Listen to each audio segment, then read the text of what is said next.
আল্লাহর এক বান্দা ছিল নামাজের সিজদায়। আল্লাহর ডাক দিয়ে বলে, বান্দা, তুই যতই নামাজ পড় আর যতই সিজদা কর, তোর ঠিকানা জাহান্নাম। এ কথা শুনে বান্দাটি বলতেছে, আলহামদুলিল্লাহ। আল্লাহ বলে, এই বান্দা, জাহান্নামের কথা শুনে কেউ আলহামদুলিল্লাহ কয়? বান্দা বলে, আল্লাহ, জাহান্নামের মালিকও তুমি, জান্নাতের মালিকও তুমি। তুমি আল্লাহ যদি খুশি হয়ে আমাকে জাহান্নামও দাও, আমার আপত্তি করার কোনো অধিকার নেই। আল্লাহ বলতেছে, বান্দা, জাহান্নামে গেলে তুই পুড়ে যাবি, তোর কষ্ট হবে। বান্দা বলতেছে, আল্লাহ, কষ্ট শুধু আমার হবে না, তোমারও হবে। আল্লাহ বলে, বান্দা, তুই পুড়বি জাহান্নামে, আমার কষ্ট কেন হবে?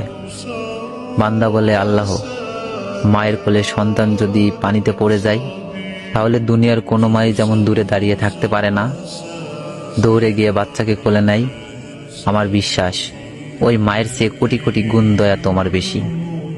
আমাকে জাহান্নাম দিলে তুমিও আল্লাহ শান্তি পাবে না। আল্লাহ বলে, বান্দা, এই দলিল তুই কই পাইলি? বান্দা বলে, আল্লাহ, আমাদের জাতির পিতা ইব্রাহিম আলাইহিস সালাম তোমার প্রেম বুকে নিয়ে যখন নমরুদের চুলায় পড়ে গেল, তার আগেই তুমি বলে দিলে, আমার দিকে তাকিয়ে দেখো, আমার কলেজা ভরে শুধু তুমি আছো, আর অন্য কারো জায়গা নাই। আল্লাহ বলে, বান্দা, আমার প্রেমের ভক্তি নিয়ে যদি কেউ জাহান্নামেও যায়, আমি জাহান্নামকেও জান্নাত বানিয়ে দিব। সুবহানাল্লাহ।